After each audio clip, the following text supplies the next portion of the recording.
All right, so Ken and Lisa Waters Lane, we come each week with this segment just to go over the Q&A, the questions. What are other gardeners talking about? And there's something to be learned. I was teaching a garden class last week. It was on how to prepare dirt, Mm. like the simplest of garden topics, but the most complicated because it's the soil is everything. Right. If you get that right, you can stumble your way into success.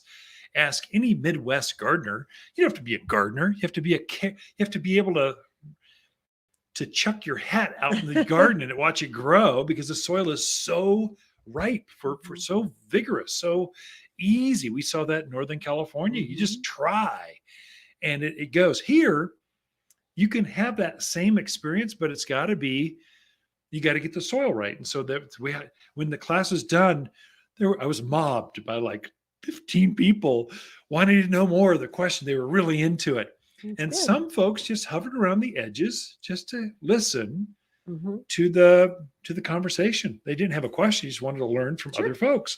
That's a great way to learn, and that's what we want for this segment. So welcome to the studio, Lisa. Thank you. Frequently I hear people say, I thought I was a gardener until I Yeah. moved here. Yeah. I'm like, Yeah. oh, you're still a gardener. You just have to learn a little bit different tricks. Techniques. Yeah, that's good. Tips and tricks that kind of work here. And it's the sun, it's the alkalinity. There's certain things, the altitude, the wind, the seasonality of it all. The extremes. Right now we're getting to the extremes. Things are starting to grow, but it's only the things that like extreme growth. Like I was looking in the back of the nursery. There's a honeysuckle blooming. I mean, come on, that's ridiculous. But it's just happy in the sun, just right there. Yeah.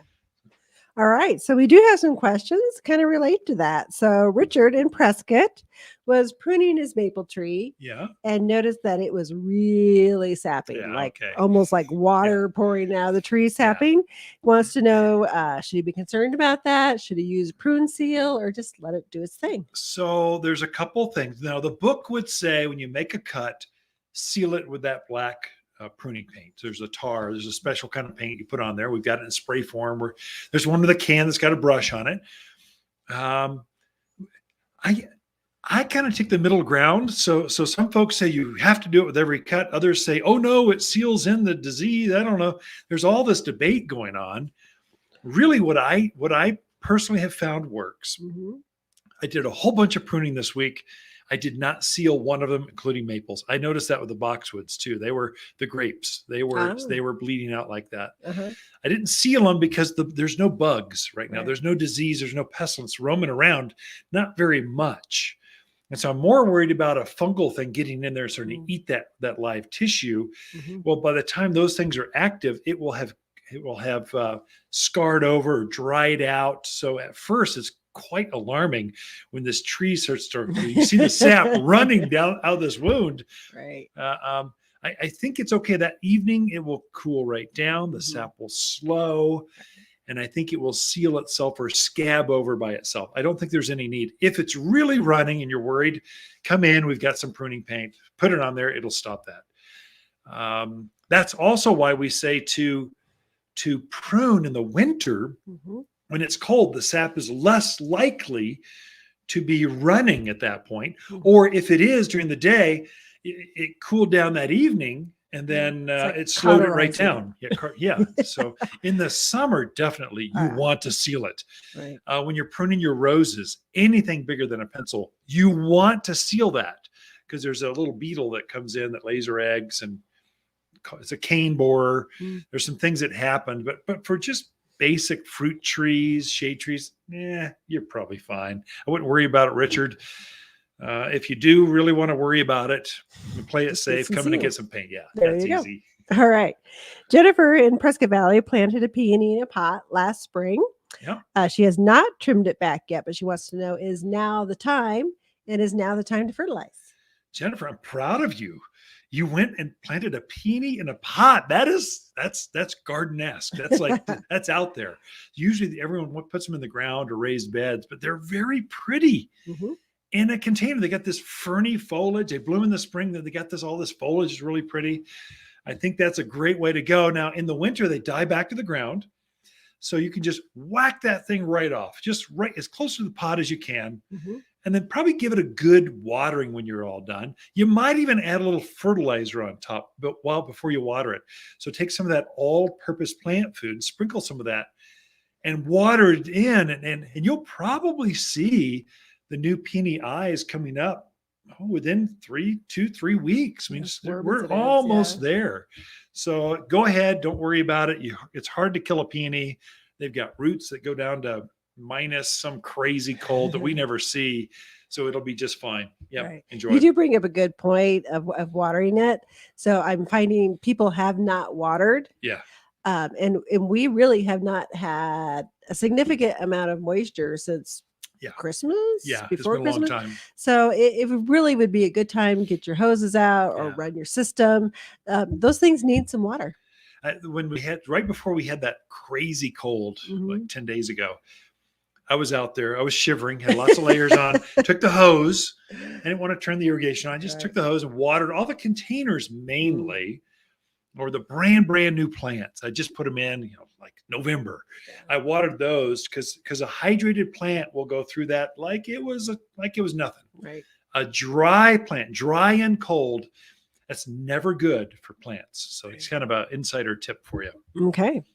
Next question is from Sean. He has 2 acres in Chino Valley. Oh. They're not ready to build yet, but they want to keep weeds and all that from taking over on the property. And they were thinking about putting out wildflower and some of the meadow grasses. Sure. And just curious, do you need to get rid of all the weeds before you do that?